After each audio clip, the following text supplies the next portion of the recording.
What's up? I'm Maggie Rogers. I'm about to play Open Up with Urban Outfitters, so here we go.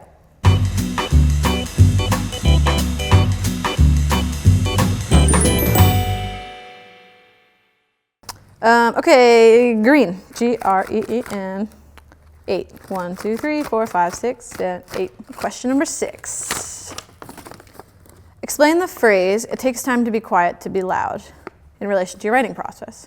The phrase itself is kind of in reference to like me needing to take a second before I wrote this record to really figure out where I was and who I was after all of this giant change happened in my life with the start of my career. And I think it takes time to really figure out what you have to say to then be able to like really strongly say it loudly and poignantly. But I also think just like in music itself, like I started out making really quiet music and making folk music, and since I've grown into myself and my voice, I've been more excited to be loud, and I think that also just comes with the permission to, giving myself permission to take up space. Were you always a dancer? Was it hard transitioning from playing banjo or guitar to being on stage without an instrument? I think everyone is always a dancer. Like, I've never danced professionally or taken any kind of dance training, but I really like to move, and it makes me very happy, and that's kind of enough for me. As far as being on stage, yeah. I think when I'm making things, I'm always looking to challenge myself in some way consistently, and I grew up playing banjo in folk bands, or guitar in rock bands, or bass in a punk band, or just kind of exploring every kind of music I could. And when I went to make dance music, or pop music, the biggest challenge was like, okay, what happens to my body when I don't have an instrument attached? It's definitely kind of vulnerable. I had to learn how to be a performer instead of just a player. And I think that is something I am definitely still learning. Question number 1 says, what was it like being on SNL? What is your favorite SNL sketch of all time? Being on SNL was crazy. When I walked into SNL, I immediately started crying just because the energy in there is really overwhelming. And I think the thing about SNL is it's part of that, like, it's in the realm of dreams you don't say out loud. It's just really special. My favorite SNL sketch, I don't know what it's called, but there's one where Tina Fey has these like tiny little hands. And I think it is the funniest fucking shit I've ever seen. Actually, I think it's Christian Wiig. Okay, I'm gonna pick blue because it's my favorite color, B-L-U-E. I'm gonna pick 4. 1, 2, 3, 4. And then I'm gonna pick question number 4. Which says, talk about synesthesia. How does it help you overcome writer's block? Well, I think the two are actually kind of separate.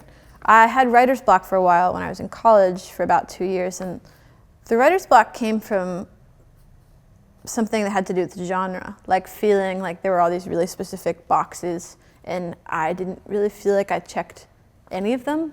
And since then, I think I've come to a place with genre where I feel like it kind of just exists to sell music and doesn't have any place in creation. I think if I make something, then it is inherently me, and that's like enough for me.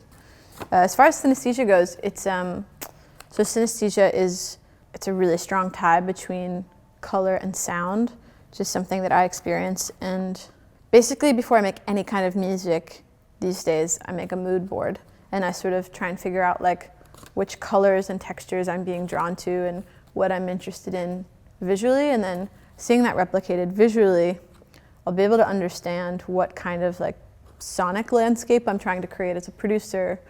And that sort of informs like what kind of synthesizers I'm using, or like what drum kit I'll use if I'm programming drums, or if I'm recording drums, what kind of microphone I'll use.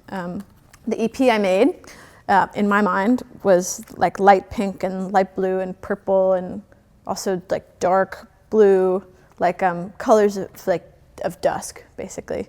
And this new record I have is very strongly red and blue.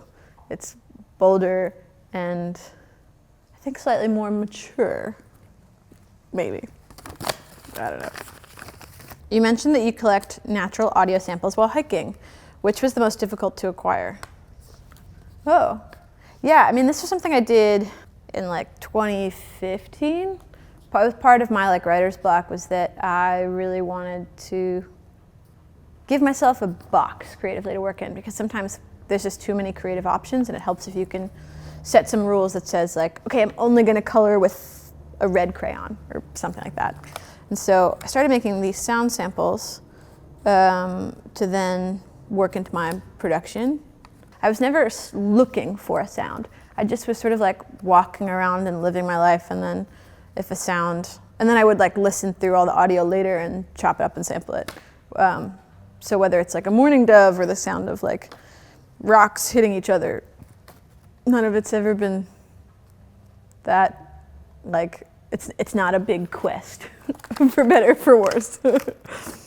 Question says, you mentioned that you write music to heal. Is it ever challenging to perform a song about an experience you've moved on from? Yes and no. I mean, I feel like when I'm performing, songs take on new meaning so often. I'm actually having kind of an experience now with that, where the EP I released is almost 2 years old, and it's so much about like the end of my time in college, but I'm coming back to this place where, even though I'm not feeling those specific emotions anymore, the themes of those songs, whether it's like falling in love or heartbreak, like I'm in a place now 2 years later in my life where I'm starting to go through some of those things again. And it's been really special to sort of find these new songs in new ways. But also I think part of performing songs is seeing how those emotions and those moments have manifested in other people's lives. So like one of my favorite, most memorable concert moments of the last year was I was playing a show in Kansas City, and I looked out and I saw this girl singing my song Dog Years, and she had her eyes closed and was just like dancing completely for herself, and it just made me so happy to see her in that moment. I felt really grateful. It was just really special. Do you want to make a silent film with us? Sure. What does that look like?